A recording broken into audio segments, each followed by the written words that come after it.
साथीहरु आज चाहिँ हामी बासिना भन्ने ठाउँमा छौं आएका छौं। यहाँको प्राचीन इतिहास हेर्नको लागि हामी आइपुगेका छौं।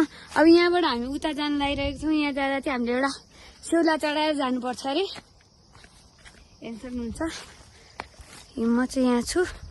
यहाँ ढुङ्गा चढाउनु पर्छ अनि ढुङ्गा चढाउँदै हुनुहुन्छ।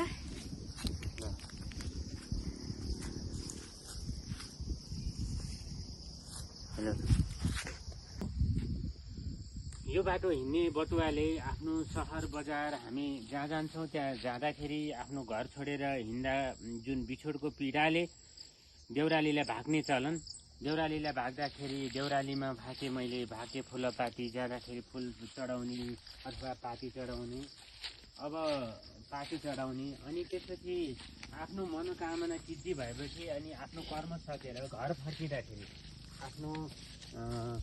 फर्किँदाखेरि ल देउराली म तिम्रो कामनाले तिमीलाई गरेको जुन भाकलको कारणले गर्दा मेरो कार्य सफल भयो, म फेरि पुनः घर फर्कन पाएँ भनेर अनि त्यसपछि आउँदाखेरि चाहिँ साना ढुङ्गाको टुक्रालाई चाहिँ अर्पण गरेर अनि त्यसपछि हामी घर फर्किन्छौँ। सबै यो पनि एक किसिमको पूजा हो। यसले पनि हामी भित्र रहेको आस्था र एउटा आफ्नो जन्मभूमिप्रतिको विश्वासलाई जगाउनको लागि परापूर्व कालदेखिका यी हाम्रा अमूल्य निधि अनि अमूल्य संस्कारहरू हुन्। यिनीहरूको पनि अहिलेको पिँढीलाई यसको महत्त्वबारे बुझाउनु पर्ने आवश्यकता छ। हस्त धन्यवाद।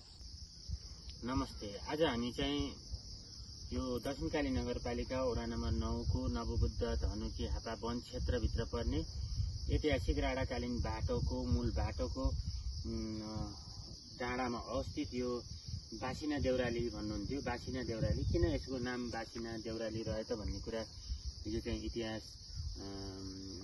इतिहास अलि लामै छ। यो परापूर्व कालमा यो बाटो हिँडिराख्ने बटुवाहरूले आफ्नो मनोकामना पूर्तिको लागि जाँदाखेरि ढुङ्गा चढाउने, दाहिने पारेर जाने अनि आउँदाखेरि फर्काउँदाखेरि देब्रे पारेर पाती चढाएर चाहिँ आफू बेसी जाने अथवा सहर जाने जुन परम्परा थियो एउटा यो आस्थाको धरोहर। हेर्नु होला यो दिनका दिन यहाँ यो माटोमा कैयौँ पुस्ता आए, कैयौँ पुस्ता गए। यहाँदेखि यो ढुङ्गाको चाङ साना साना इत्रा ढुङ्गा यो चाङ लगभग 1 करोड लाखौँ करोडौँ होला। यो आस्था बोकेको यो पनि एक खालको धरोहर हो।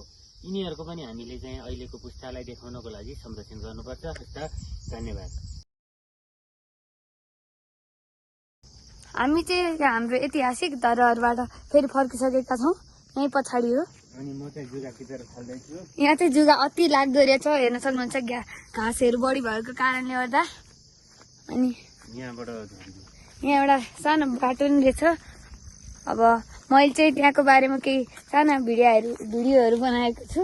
त्यो चाहिँ यो भिडियोमा एडेड हुन्छ। हेर्न सक्नुहुन्छ।